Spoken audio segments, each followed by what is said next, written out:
നടൻ മമ്മൂട്ടിയുടെ ഒരു സിനിമയും 70ാമത് ദേശീയ ചലച്ചിത്ര അവാർഡ് നിർണയ ജൂറിക്ക് ലഭിച്ചിട്ടില്ലെന്ന് സൗത്ത് ജൂറി അംഗം എം.പി. പത്മകുമാർ.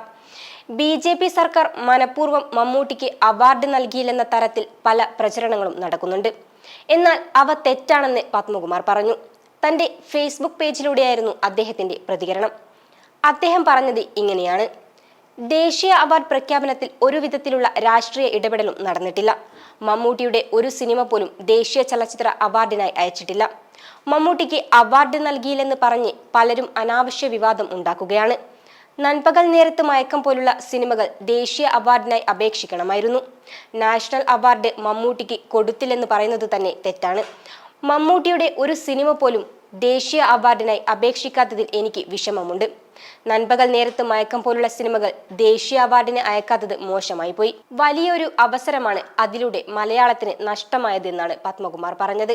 ദേശീയ ചലച്ചിത്ര അവാർഡിൽ മമ്മൂട്ടിയും ഋഷഭ് ഷെട്ടിയും മികച്ച നടനാകാനുള്ള മത്സരത്തിന്റെ അവസാന ഘട്ടത്തിലാണെന്ന തരത്തിൽ പല വാർത്തകളും വന്നിരുന്നു. അതിനെയെല്ലാം തള്ളുന്നതാണ് പത്മകുമാറിന്റെ ഈ വെളിപ്പെടുത്തൽ. മമ്മൂട്ടിക്ക് അവാർഡ് നൽകിയില്ലെന്ന തരത്തിൽ സോഷ്യൽ മീഡിയയിൽ ഒരു വിഭാഗം ആളുകൾ തന്നെ രംഗത്തു വന്നിട്ടുണ്ട്. ഈ വീഡിയോ നിങ്ങൾക്ക് ഇഷ്ടമായാൽ ലൈക്ക് ചെയ്യുക. കൂടുതൽ വീഡിയോകൾക്കായി യോഗനാഥം ന്യൂസ് ചാനൽ സബ്സ്ക്രൈബ് ചെയ്യുക.